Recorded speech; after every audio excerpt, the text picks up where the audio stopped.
Assalamualaikum warahmatullahi wabarakatuh. Perkenalkan, nama saya Muhammad Rolan Akbar dengan NIM 415 2012 0012. Hari ini kita akan membahas tentang cloud computing. Nah, cloud computing yang akan saya bahas di sini adalah tiga cloud computing ternama yang sudah terkenal di dunia, yaitu Alibaba Cloud, Azure Cloud, dan AWS Cloud. Pertama-tama, mari kita bahas tentang Alibaba Cloud. Alibaba Cloud Computing biasa disebut Aliyun atau Alicloud, didirikan pada 10 September 2009 dengan misi membangun perusahaan layanan cloud computing, data scientist canggih, dan platform berbagi data internet. Dilansir dari sumber di alibabacloud.com, Alibaba Cloud mempunyai peringkat nomor 1 di Cina berdasarkan IDC China Public Cloud Service tahun 2019, nomor 1 di Asia Pasifik berdasarkan Gartner Market Share IT Service Worldwide tahun 2019 dan 13 April 2020, serta nomor 3 di dunia berdasarkan Gartner Market Share IT Service Worldwide 2019 dan 13 April 2020. Alibaba Cloud memiliki 69 zona yang berlokasi strategis di 23 wilayah di dunia, memberikan dukungan komputasi yang andal untuk miliaran pelanggan. Nah, Alibaba Cloud Product dan Service. Nah, di sini Alibaba Cloud itu mempunyai berbagai macam layanan dan produk. Di antaranya ialah di database ada PolarDB, ApsaraDB, atau PolarDB Stack. Ada di storage, Elastic Block Storage, Tablespace, Cloud Storage Gateway. Ada di security, anti DDoS, Cloud Config, dan Game Shield, dan lain sebagainya. Berikut ini adalah tampilan dari menu-menu yang bisa dipilih produk dari Alibaba Cloud. Untuk biayanya, Alibaba Cloud memberikan uji coba untuk pengguna baru selama 12 bulan. Nah, uji coba ini senilai seharga $1.700 USD atau 8.500 US dollar. Nah, di sini spesifikasinya bisa kita lihat bahwa ini adalah salah satu contoh spesifikasi untuk seharga $210 per bulannya. Dan di sebelah kanan ini adalah salah satu contoh yang didapatkan dari Elastic Compute Service, yaitu 1 core CPU, 1 GB memori untuk 12 bulan free trial. Untuk user interface-nya sendiri, kita bisa lihat di sebelah kiri ialah menu-menu yang dipilih atau produk-produk yang ada di Alibaba Cloud dari Elastic Compute Service, ApsaraDB, Serverload, dan lain sebagainya. Di sini ada monthly cost-nya, bulanannya, ada subscription sama PS Yugo Current Month. Jadi di sini adalah bayar sesuai yang Anda inginkan di sini. Dan ini adalah kebetulan akun free trial-nya, tampilannya seperti ini. Pros dan kontra dari Alibaba Cloud. Jadi prosnya ialah Alibaba Cloud ini tumbuh dengan cepat dan kuat, mempunyai berbagai macam layanan, mempunyai fitur keamanan terbaik, memiliki dana untuk menjadi pembangkit tenaga listrik. Lalu paket harga yang masuk akal dan terjangkau. Namun di sisi pros ada juga cons-nya. Cons-nya itu adalah Alibaba Cloud ini baru untuk di pasar Cloud AS. Jadi mempunyai masalah potensi kepatuhan. Nah, karena dia bukanlah perusahaan Amerika Serikat gitu. Lalu beberapa alat situs webnya seperti dokumentasi online dan kalkulator harga tidak semaju beberapa penyedia cloud lainnya. Oke, berikutnya kita membahas tentang Azure Cloud. Azure Cloud ini atau Microsoft Azure yang sebelumnya dikenal sebagai Windows Azure adalah platform cloud computing public yang dipunyai oleh Microsoft. Nah, aplikasi ini menyediakan berbagai layanan cloud seperti komputasi, tools analisis, ruang penyimpanan data, hingga networking. Penggunaan aplikasi dapat memilih untuk mengembangkan dan menskalakan aplikasi baru atau menjalankan aplikasi yang ada di cloud public dari Microsoft Azure. Azure Cloud Service adalah teknologi platform as a service atau PaaS yang direkayasa untuk menyebarkan aplikasi web dan cloud yang dapat diskalakan, handal, dan murah untuk dioperasikan.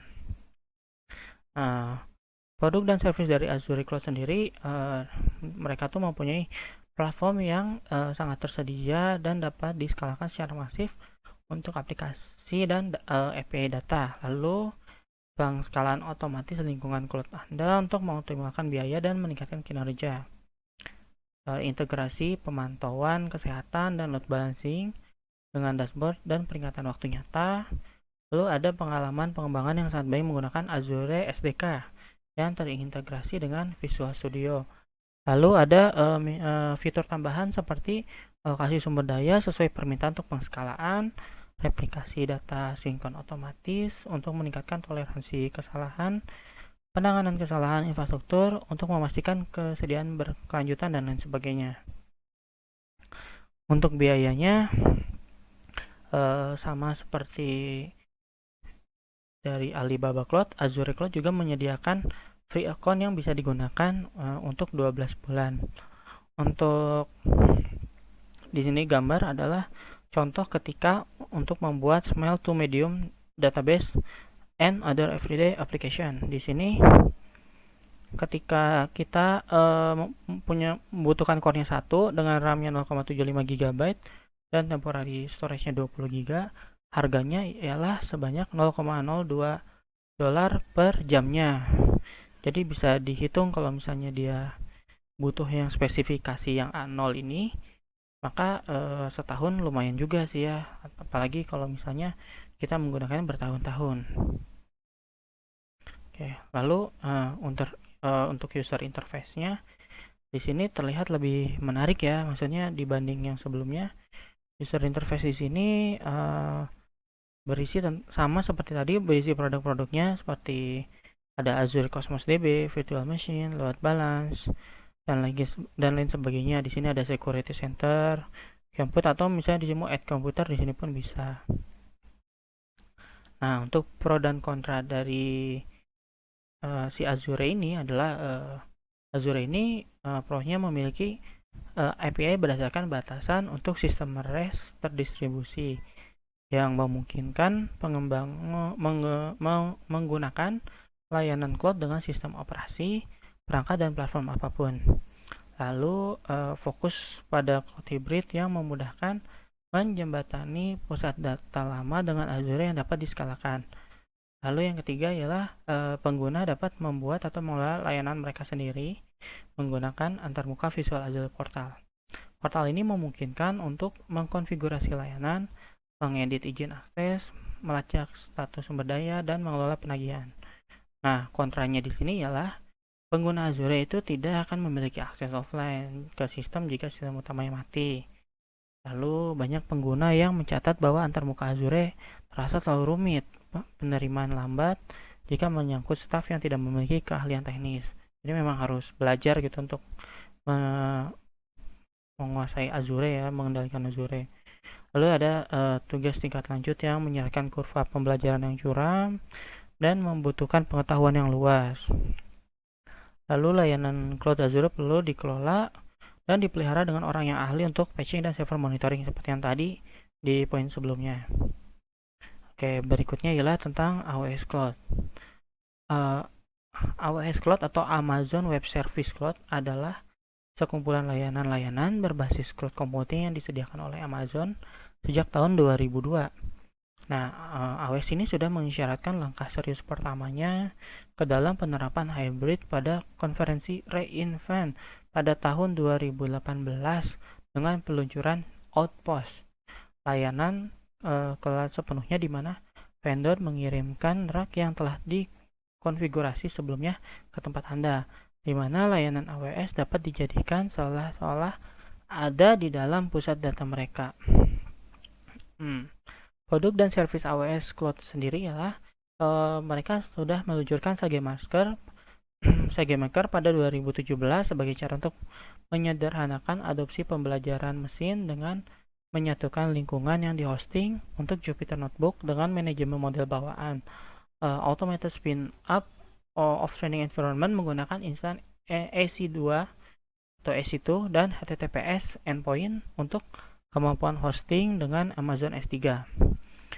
Vendor juga memiliki serangkaian pembelajaran mesin siap pakai untuk kasus penggunaan seperti pengenalan gambar atau AWS Recognition, mode pembelajaran mendalam text to speech atau POLI, dan mesin yang mendukung Alexa atau Lex. Lalu untuk komputasi, penawaran utama AWS adalah instan EC2-nya. Nah, yang dapat disesuaikan dengan sejumlah besar opsi. Ini juga menyediakan layanan terkait seperti Elastic Beanstalk untuk penerapan aplikasi, layanan kontainer EC2, ECS untuk Kubernetes atau EKS, AWS Lambda, dan penskalan otomatis. Nah, untuk penyimpanan AWS sendiri mencakup simple storage S3. Ada Elastic Book Storage, Elastic File System, import-export layanan transfer data volume besar, cadangan arsip Glacier, dan storage gateway yang integrasi dengan lingkungan di lokasi. Untuk biayanya sendiri nih, untuk AWS Cloud ini menyediakan free account juga yang bisa digunakan selama 12 bulan. Nah, untuk pembayarannya pun berdasarkan pemakaian. Jadi ketika Anda memakai sesuatu, maka bayarlah yang kau pakai gitu. Jadi berdasarkan pemakaian memungkinkan Anda untuk beradaptasi dengan mudah dalam mengubah kebutuhan bisnis tanpa terlalu banyak anggaran dan meningkatkan respon Anda terhadap perubahan. Lalu tiada biaya tambahan nih untuk AWS Cloud 9. Jika menggunakan instan Amazon S2 untuk lingkungan pengembangan AWS Cloud 9, cuman membayar sumber daya komputasinya aja dan penyimpanan instan EC2 atau volume EBS-nya yang digunakan untuk menjalankan dan menyimpan kode. Juga dapat menghubungkan lingkungan pengembangan AWS Cloud 9 dengan server Linux melalui SSH tanpa biaya tambahan. Nah, ini di bawah adalah contoh harga estimasi bulanan untuk AWS Cloud 9 SC2.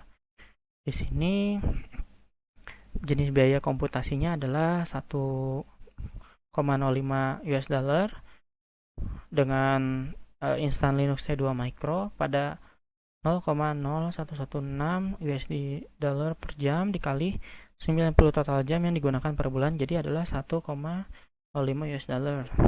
Nah, di sini ada biaya penyimpanannya 1 dolar US dollar, 0,10 US dollar per bulan gigabyte penyimpanan yang disediakan dikali 10 GB volume penyimpanan 1 US dollar. Nah, total biaya bulanannya ialah 2,05 US dollar. Nah, ini seperti ini hitungannya hanya menggunakan apa yang dipakai. Nah, untuk user interface-nya sendiri bisa dilihat ini adalah step untuk AWS Cloud 9 user. Jadi ya AWS Cloud 9 user ke HTTP lalu masuk ke konsolnya AWS Cloud 9, lalu nanti di encrypt connection masuk ke system manager. Dari situ nanti dia manggil ke AWS Cloud yang EC2 instannya, terus nanti dibalikin lagi. Nah, di sebelah kiri ini adalah tampilan konfigurasi untuk membuat create environment untuk AWS Cloud 9. Untuk pro dan kontranya sendiri, untuk dari AWS itu dari pro-nya ialah banyak layanan dan alat yang luar biasa dari AWS, lalu cangkupan global yang luas, encrypt dan keamanan yang handal, memungkinkan fleksibilitas dan keterjangkauan vendor untuk mendapat peningkat tinggi pada opsi konfigurasi. Lalu untuk kontranya sendiri adalah penagihan bisa sedikit membingungkan karena membayar apa yang dipakai kan, jadinya agak bingung untuk perhitungannya. Lalu instan AWS IC memiliki batasan. Lalu ada juga AWS tidak menyertakan dukungan tingkat perusahaan secara default dan pelanggan untuk membeli dukungan tingkat bisnis untuk ini. Lalu terakhir, meskipun Memiliki opsi ini untuk dipilih menarik, namun juga sulit untuk menavigasi sejumlah besar fitur yang ditawarkan, dan beberapa orang melihat AWS sebagai vendor yang kompleks untuk dikelola. Nah, begitulah penjelasan dari ketiga cloud service yang sudah terkenal di dunia. Mohon maaf bila ada kesalahan. Wabillahi taufiq wa hidayah. Wassalamualaikum warahmatullahi wabarakatuh.